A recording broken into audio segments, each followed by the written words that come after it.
अस्सलाम वालेकुम everyone, I hope you all are doing well. So welcome back to my another vlog. और इस time का ये जो व्लॉग है ये मैंने कुछ टाइम पहले बनाया था, लेकिन आज मैं इसको अपलोड करूँगी। आज मैं इसकी एडिटिंग कर रही हूँ क्योंकि मैं बहुत ज़्यादा बिज़ी थी, टाइम नहीं मिल रहा था। तो ये वाला व्लॉग जो है ना, ये जब का है जब हम ना अभी 3 दिन के लिए नैनीताल गए थे ट्रिप पर। तो जब का ये व्लॉग है, तो ना एक दिन पहले बस रात को ही हमारा प्लान फ़ाइनल हुआ था कि हाँ, हम सुबह में निकलेंगे। तो बस यहाँ पे ना मैं पैकिंग कर रही थी। तो हम लोग ना 15 में सुबह-सुबह निकले थे नैनीताल के लिए। तो रात में ही बस हमारा फ़ाइनल हुआ था कि हाँ, हम सुबह में जाएँगे और हमें ना अर्ली मॉर्निंग निकलने का ही हमारा प्लान था, क्योंकि जितनी जल्दी निकलेंगे उतनी जल्दी हम पहुँचेंगे। तो टाइम भी हमें उसके हिसाब से फिर मिलेगा घूमने के लिए। तो हमारा यही प्लान था कि हम अर्ली मॉर्निंग निकल जाएँगे। तो ना काफ़ी दिन से हमारा प्लान बन रहा था कि हाँ, हम लोग जाएँगे, घूमने जाएँगे। बट वो होता है ना कि एक डे फाइनल नहीं हो पा रहा था, क्योंकि काम के ऊपर डिपेंड होता है कि कब छुट्टी में होगी नानू के बाबा को, कब छुट्टी मिलेगी, कब उनको टाइम मिलेगा फ्री। तो इसी वजह से ना बस हमारा प्लान जो है वो फाइनल नहीं हो पा रहा था, और इसी वजह से ये जो पैकिंग है वो मुझे टाइम टू टाइम करनी पड़ रही है। और टाइम टू टाइम पैकिंग करने की बहुत टेंशन हो जाती है टाइम टू टाइम पैकिंग करने में ना। एक तो पैकिंग मुझे ही करनी होती है तीनों की, मुझे मेरी, दानू की और दानू के बाबा की। और फिर यहाँ पे सर्दियाँ भी हैं तो गर्म कपड़े भी रखने थे। वो तो अच्छा हुआ था कि मैंने दानू के कपड़े ना निकाल के धूप लगा ली थी दानू के कपड़ों को, क्योंकि बच्चों के लिए तो ठंड का मौसम हो ही गया है, रात में पहनानी ही पड़ती है जैकेट अगर कहीं बाहर जाते हैं, हवा लगती है। तो ना इतनी टेंशन हो रही थी मुझे इस टाइम कि मैं क्या रखूँ क्या ना रखूँ, और इतनी ज़्यादा वो हो रही थी, कन्फ्यूज़न हो रहा था कि कौन से कपड़े रखने हैं अपने, नानू के बाबा के, दानू के। तो बहुत ज़्यादा टेंशन सी हो जाती है, हेक्टिक हो जाता है थोड़ा-सा। जब हमें टाइम टू टाइम पैकिंग करनी पड़ती है, क्योंकि बस प्लान फाइनल नहीं हुआ था, इसीलिए हौच-पौच हो गया था थोड़ा। लेकिन सबसे पहले ना मैंने क्या करा कि सबसे पहले मैंने दानू के बाबा के कपड़े रखे सबसे नीचे, तो क्योंकि उनको सबसे कम कपड़े बदलने होते हैं, तो इसलिए पहले मैंने सबसे नीचे उन्हीं के रखे, और फिर उनके सॉक्स वगैरह रखे, सब वो चीज़ें रखी, गरम सॉक्स भी रखे। तो दानू की तो मैंने कपड़े निकाल के धूप लगा ली थी, इसलिए दानू के कपड़ों की तो मुझे टेंशन हुई नहीं थी, क्योंकि वो तो यहाँ पे अलमारी में सेट रखे ही थे मेरे पास। लेकिन मैंने अपने कपड़े भी बस अभी हैंड टू हैंड ही निकाले बॉक्स में से, और दानू के बाबा की भी जो जैकेट्स वगैरह थी वो मैंने अभी निकाली। तो उसके बाद ना बस यहाँ पे फिर मैंने अपने कपड़े रख रही थी, मैं अपनी 1-2 जीन्स वगैरह रख रही थी। अब तो जीन्स इतनी पहननी भी नहीं होती है, तो इतनी है भी नहीं मेरे पास। तो ये ना मेरे पास एक जीन्स जब की ही है, मेरी शादी के टाइम की, शादी के बाद की, जब हम लोग घूमने गए थे शिमला मनाली, तो तब मैंने ली थी ये 2 जीन्स। तो एक तो फिर मैंने रिजेक्ट ही कर दी थी, तो बस ये वाली मेरी ब्लू जीन्स है। ये इतनी अच्छी है ना, इतनी फ्लेक्सिबल है, इतनी अच्छी इसकी फ़िटिंग है, और बहुत ही कम्फ़र्ट सी ये है। तो बस मैंने ना ये पहन लेती हूँ मैं जब कहीं जाना होता है ऐसे। तो फिर बस मैंने एक यही रखा था वेस्टर्न आउटफ़िट तो, और बाकी सब मैंने फिर वही रखे थे अपने गरम कपड़े वग़ैरह। तो बस यहाँ पे देखिए मैंने सब कपड़े रख लिए हैं अपने। अपने भी, दानू के बाबा के भी, दानू के भी इनर वगैरह, जर्सी।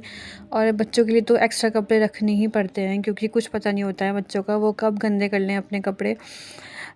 तो उसके बाद ना बस यहाँ पे मैं अपनी ज्वेलरी रख रही थी। तो ज्वेलरी को ना मैं ऐसे रख लेती हूँ कपड़ों के बीच में घुसा-घुसा के, जिससे ना बॉक्सेस जो हैं वो टूटे ना, और मेरी ज्वेलरी भी जो है वो सही रहे, हिफाज़त से रहे। तो सबसे ज़्यादा कपड़े ना मैंने दानू के रखे हैं, क्योंकि बच्चों के साथ तो रखने ही पड़ते हैं एक्स्ट्रा कपड़े। तो फिर उसके बाद बस सारी पैकिंग तो यहाँ पे मेरी हो ही गई थी। बाकी जो ऊपर का सामान था बस वो मैं यहाँ पे रख रही थी। कपड़े वगैरह जो है वो मैंने सब पैक कर लिए थे।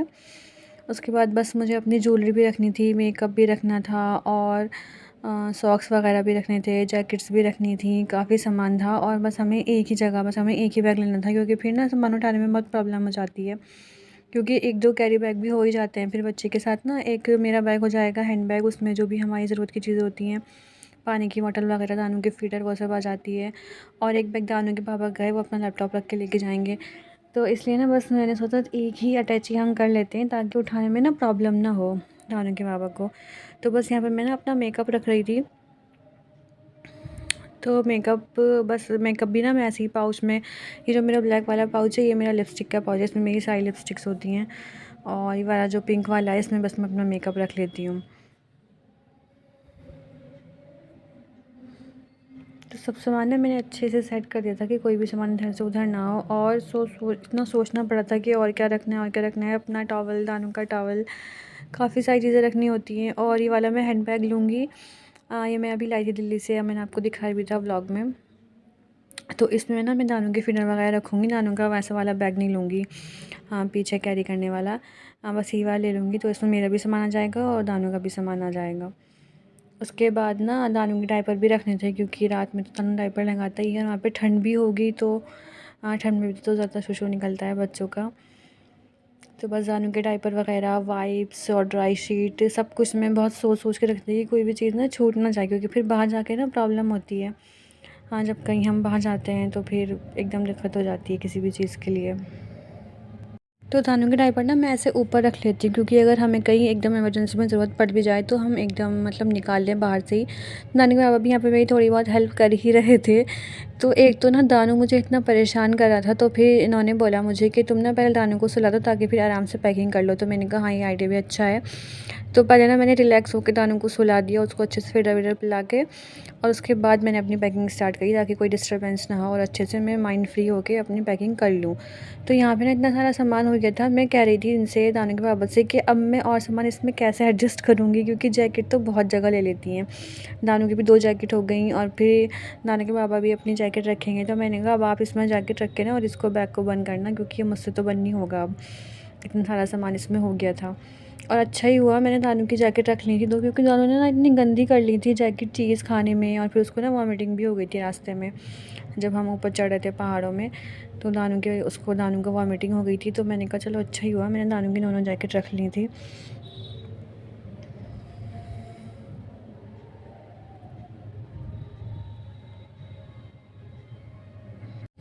उसके बाद ना सुबह में ना मैं 6 बजे का अलार्म लगा के सो गई थी जल्दी, 12 बजे तक मैं सो गई थी बस, बिल्कुल मोबाइल वोबाइल कुछ नहीं चलाया था रात। उसके बाद ना मैं सुबह ही उठ गई थी 6 बजे, और फिर उसके बाद ना मुझे याद आया कि मुझे ना कुछ शैम्पू वगैरह भी मंगाने चाहिए, क्योंकि पता नहीं वहाँ पे हमें होटल में मिले ना मिले। तो मैंने ना ये कुछ एसेंशियल्स जो हमारे होते हैं वो मैंने फिर इनसे कहा कि सुबह में जल्दी से आप मुझे ला दें। तो ना मैंने यहाँ पे कुछ शैम्पू, कंडीशनर और दानू के लिए चीज़ थोड़ी सी जो भी उसको पसंद है वो मंगाई थी, और टूथपेस्ट वगैरह सब मंगाया था। तो दानू ना अभी सो ही रहा था, मैंने उसको उठाया भी नहीं था। मैंने कहा जब बिल्कुल जाने का टाइम होगा ना तभी मैं उसको उठाऊँगी। हाँ, क्योंकि फिर ना कच्ची नींद में बच्चे बहुत डिस्टर्ब हो जाते हैं, बहुत परेशान करते हैं। उसके बाद ना बस हम लोग ना पौने 9 साढ़े 8 बजे के करीब हम निकल गए थे, और फिर बस यहाँ पे ना रास्ते में एक जगह रुकी थी, तो वहाँ पे मैंने चाय ली थी, क्योंकि सुबह-सुबह ना चाय की बहुत क्रेविंग सी होती है कि हाँ, 1 कप चाय मिल जाए पीने के लिए। तो फिर देखिए बस यहाँ से ना हमारा साइड सीन्स जो हैं, साइड व्यू जो हैं वो शुरू हो गए थे। वैसे तो ना रामनगर से ही पहाड़ नज़र आने शुरू हो जाते हैं, लेकिन अच्छे से जो है वो हल्द्वानी से आते हैं। उसके बाद ना यहाँ हल्द्वानी के बाद भी यहाँ पे आके एक जगह बस रुकी थी ढाबे पर। तो यहाँ पे बस मैं थोड़ी सी उतर के मैंने थोड़ी सी वीडियो बनाई थी, क्योंकि फिर बहुत कम टाइम के लिए रुकी थी। तो यहाँ पे हमने बस थोड़ा सा स्नैक्स वगैरह लिया था। हमने ना प्रॉपर ना नाश्ता किया ना खाना खाया, पूरा दिन हम लोग ऐसे ही रहे, बस चाय बिस्किट खा लिया, चिप्स खा लिया। मतलब जो एक प्रॉपर ब्रेकफास्ट और खाना होता है वो हम लोगों ने नहीं लिया था। उसके बाद बस हमारी बस चल रही थी यहाँ से, तो हमने सोचा था बस जाकर ही खाएँगे वहाँ पे खाना, क्योंकि अगर हम फिर कुछ और खा लेंगे ना, ऐसे स्नैक्स वगैरह ज़्यादा ले लेंगे तो फिर खाना नहीं खाया जाएगा, और फिर ना ऐसा होता है कि बेवक़्त जो है हमें भूख लगती है। तो दानू भी बहुत थक गया था, बार-बार पूछ रहा था मम्मा हम कहाँ पहुँचे हैं, कहाँ पहुँचे हैं? बार-बार पूछ रहा था, और वो ना सोच भी रहा था कि आज हम लोग कहाँ जा रहे हैं ऐसे, तो इसलिए भी थोड़ा एक्साइटेड था कि मम्मा हम कहाँ जा रहे हैं, कहाँ जा रहे हैं? तो यहाँ पे ना हम बस नैनीताल पहुँच गए थे बस स्टैंड पर। तो दाने के बाद ना होटल्स वगैरह का पता करने गए थे कि हाँ, देखें कहाँ रुकना है, क्या कैसे करना है। तो यहाँ पे ना रुक, क्योंकि दानू को वॉमिटिंग हो गई थी, तो फिर मैं ना यहाँ पे रुक गई थी दानू के कपड़े चेंज करने के लिए, उसके शूज़ वगैरह साफ़ करने के लिए। तो फिर दाने के बाबा ने बोला कि चलो हम ना वहाँ चलते हैं, यहीं पे पास में जो है यहाँ पे नैनी लेक जो है नैनीताल की सबसे बड़ी लेक जो है और सबसे अच्छी। तो उन्होंने कहा वहीं पर जाके बैठ जाओ, तो थोड़ा सा मतलब दिल भी लग जाएगा, यहाँ पे बैठ के भी क्या करेंगे। तो फिर मैं दानू को लेके बस चल दी थी, क्योंकि अभी हमें होटल वगैरह का देखना था कि हमें कहाँ रुकना है, कैसा होटल मिलेगा, पता नहीं कहाँ मिलेगा। तो फिर ना बस यहाँ पे जो ये सबसे बड़ी लेक है नैनीताल की, ये हम वहीं पे जा रहे थे पैदल पैदल। एक तो ना पहाड़ों में जाके क्या होता है, पैदल बहुत चलना पड़ता है, तो आपको बहुत स्टैमिना चाहिए बाहर जाने के लिए, पहाड़ों में जाने के लिए स्पेशली, क्योंकि वहाँ पे पब्लिक ट्रांसपोर्ट्स तो बहुत कम होते हैं, और तो पैदल ही हमें बहुत चलना पड़ता है। तो बस हम लोग यहाँ पे जा रहे थे दानू को लेके पैदल पैदल। दानू भी ना बहुत थक गया था, क्योंकि सुबह से हम लोग बैठे थे, बैठे बैठे भी बहुत थकन हो जाती है, और बच्चों के साथ तो बहुत प्रॉब्लम हो जाती है शूशु पॉटी की। तो दानू भी बहुत ना थक चुका था, मतलब वो भी चाह रहा था कि हाँ हम जल्दी से बस जाकर कहीं आराम कर लें। तो देखिए कितना प्यारा यहाँ का व्यू है, और इतनी ठंड हो रही थी ना यहाँ पे इस टाइम, और मैं तो कुछ भी गर्म कपड़े नहीं पहनते, मैं तो ऐसे नॉर्मल कपड़े पहन के आ गई थी, क्योंकि हमारे यहाँ तरफ तो ठंड नहीं हो रही है बिल्कुल भी अभी। लेकिन यहाँ आके ना बहुत ठंड हो रही थी, लेकिन इसीलिए ना अच्छा हुआ मैंने नानू को पहना दिए थे कपड़े गर्म, क्योंकि बच्चों के लिए तो होती ही है ठंड। तो फिर यहाँ पे ना हम बस चेयर लेके यहाँ पे बैठ गए थे, देखिए। और झील के पास तो ठंड और भी ज़्यादा लगती है, क्योंकि ठंडी ठंडी हवा लगती है। उसके बाद ना हमें होटल मिल गया था, अभी मिला तो नहीं था, लेकिन मतलब देख लिया था हमने, लेकिन फाइनल नहीं करा था। तो पहले ना हम लोग खाना खाने चले गए थे, हमने कहा पहले पेट पूजा कर लेते हैं, उसके बाद ही जाएंगे। तो यह था हमारा होटल रूम, छोटा सा ही रूम था वैसे तो, लेकिन साफ़ सुथरा था, बहुत अच्छा, मतलब यहाँ की सर्विस वगैरह भी काफ़ी अच्छी थी। तो दानू तो बस यहाँ पे आके अपनी मस्तियों में लग गया था, सब थकन वकन सब भूल गया था। तो ये उनका मेन्यू वगैरह रखा था, और ये जो है ये हमारा व्यू था। तो जिस जगह ना हमारा ये होटल था, मॉल रोड के भी पास था ये, और इस मार्केट का नाम जो है वो था बड़ा बाज़ार के नाम से ये मार्केट फ़ेमस थी। और मतलब सही था, व्यू अच्छा था, बाहर निकल के पहाड़ भी नज़र आ ही रहे थे। और ये जो था ये हमारा बाथरूम था, काफ़ी साफ़ सुथरा था ये होटल, तो इसलिए बस हमने ये ले लिया था। उसके बाद ना हम लोगों ने थोड़ा सा रेस्ट किया, खाना वाना खाया, खाना खा के हम लोग आए होटल में, हमने थोड़ा सा रेस्ट किया, दानू के कपड़े चेंज किए और थोड़ा सा फ्रेश अप हुए हम। उसके बाद हम लोग निकले थे मॉल रोड के लिए। मॉल रोड यहाँ से ना पास ही था, तो हम लोग पैदल पैदल ही आ गए थे, वॉकिंग डिस्टेंस पर ही था मॉल रोड। इसलिए भी हमने ऐसी जगह होटल लिया था ताकि हमें ना आने जाने में प्रॉब्लम ना हो। तो बस यहाँ का ये मॉल रोड है, काफ़ी अच्छा सा मॉल रोड है यहाँ का, मतलब। और ये देखिए कितनी अच्छी लाइटिंग लग रही है, रात को ना इतनी अच्छी लगती है पहाड़ों में लाइटिंग। और एक तो दिवाली का टाइम था ना, तो सब जगह कुछ एक्स्ट्रा ही लाइटिंग हुई हुई थी, सब ने अपने घर सजा रखे थे लाइट्स वगैरह से।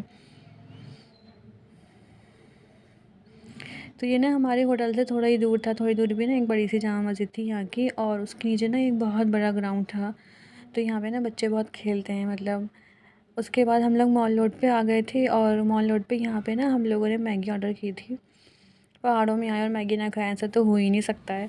तो यहाँ पे ना हम लोग ने मैगी ऑर्डर करी थी, और दानू ने तो बस अपनी वही दान की जूस दिला दी मम्मा, और पता नहीं क्या क्या चीज़ें बस।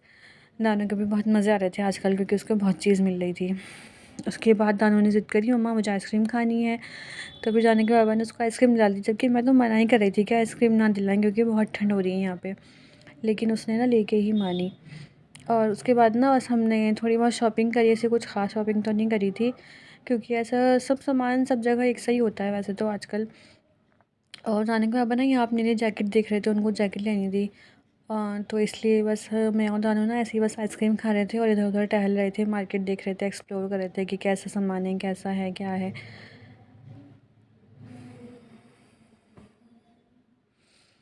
तो देखिए कितनी बड़ी सी इनकी यहाँ पे ये मार्केट है। और ठंड में ना आइसक्रीम खाने का भी अपना एक अलग ही मज़ा होता है, बहुत मज़ा आता है ठंड में आइसक्रीम खाने में। और फ्लेवर भी मैंने बहुत अच्छा सा लिया था, ब्लैक करेंट। तो बहुत मज़ा आ रहा था ठंड में आइसक्रीम खाने में, और दानू भी ना इतनी एंजॉय कर रहा था अपनी आइसक्रीम, बहुत ज़्यादा। तानू को ना हम इस टाइम क्रॉक्स पहना के लाए थे, क्योंकि वो सुबह से ना जो उसमें शूज़ में ना बहुत थक गया था, मतलब इरिटेट हो गया था।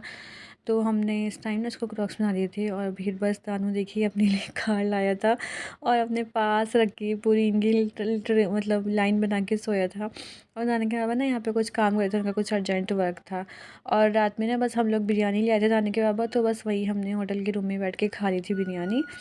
और बस मैंने नानू के लिए दूध मंगा लिया था रात को पिलाने के लिए नानू को। तो बस अब हम लोग रेस्ट कर रहे हैं, और यही था आज के व्लॉग में। And please do not forget to like share and subscribe.